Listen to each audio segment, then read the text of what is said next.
Hello, എല്ലാവർക്കും നമസ്കാരം. ഞാനിപ്പോൾ ഈ വീഡിയോ എടുക്കാൻ കാരണം തന്നെ എനിക്കിപ്പോൾ ഒരു ഭീഷണി നേരിട്ടിരിക്കുകയാണ്. അപ്പോൾ ആ ഭീഷണി നേരിടാനുള്ള കാരണം എന്താണെന്ന് വെച്ചാൽ ഈ സ്ഥലത്തിന് വേണ്ടിയിട്ടാണ് കേട്ടോ.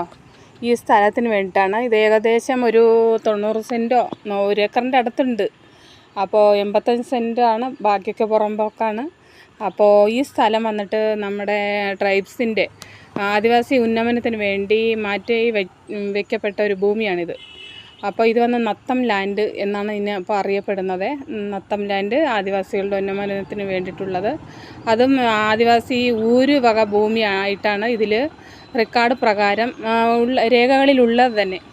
അപ്പോൾ ഇത് വന്ന് വേറൊരാളുടെ കൈവശം എങ്ങനെ പെടുകയും അയാൾ ഇപ്പോൾ മലപ്പുറംകാർക്ക് ഈ സ്ഥലം ഇപ്പോൾ വിൽപ്പന നടത്തി അതിനുള്ള പോക്കുവരവിനായിട്ടുള്ള കാര്യങ്ങൾ ഇപ്പോൾ വില്ലേജിൽ തകൃതിയായി നടന്നു വന്നുകൊണ്ടിരിക്കുകയാണ്.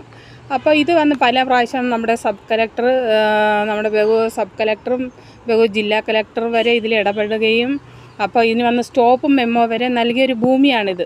സ്റ്റോപ്പ് മെമ്മോ നൽകിയതിന് ശേഷം ഇത് യാതൊരുവിധ വികസനങ്ങളോ ഇതിലൊരു കാട് വെട്ടുകയോ വെട്ടിത്തെളിച്ച് ഇതിലെന്തെങ്കിലും ചെയ്യാൻ പാടില്ല എന്ന് പറഞ്ഞ് സ്റ്റോപ്പ് മെമ്മോ നൽകിയ സ്ഥലം കൂടിയാണിത്.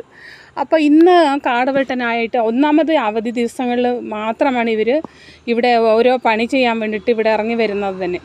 അപ്പോൾ ഇന്ന് നമ്മുടെ ഇവിടുത്തെ നാട്ടിലുള്ള ചെക്കന്മാർ തന്നെ 2 പേര് ഈ സ്ഥലം വന്ന് കാട് വെട്ടിത്തെളിക്കാനായിട്ട് വരികയുണ്ടായി.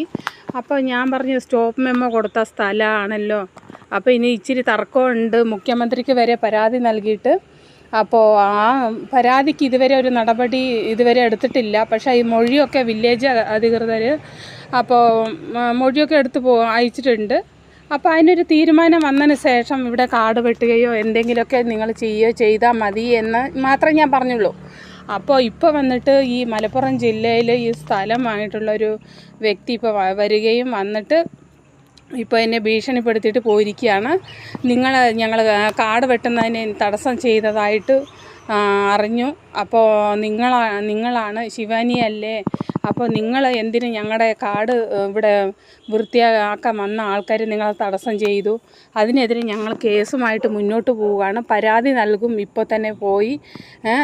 നിങ്ങളാരാ ഇതിന് തടസ്സം ചെയ്യാൻ? നിങ്ങളാരാന്ന് വരെ ഇപ്പോൾ അദ്ദേഹം എന്നോട് ചോദിക്കുകയുണ്ടായി. ഞാൻ പ്രായത്തിന് മൂത്ത ഒരു വ്യക്തി ആയതുകൊണ്ട് അപ്പോൾ നിങ്ങൾക്ക് പരാതി ഉണ്ടെങ്കിൽ നിങ്ങൾ പോലീസ് സ്റ്റേഷനിൽ പോയി പരാതി നൽകൂ എന്ന് മാത്രമേ ഞാൻ ഇപ്പോൾ പറഞ്ഞു വിട്ടിട്ടുള്ളൂ.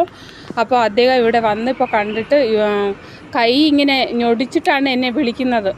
ഹലോ എന്ന് പറഞ്ഞിട്ട് കൈ ഇങ്ങനെ ഞൊടിച്ച് ഇങ്ങനെ ഒരു ഭീഷണി രൂപത്തിൽ ഈ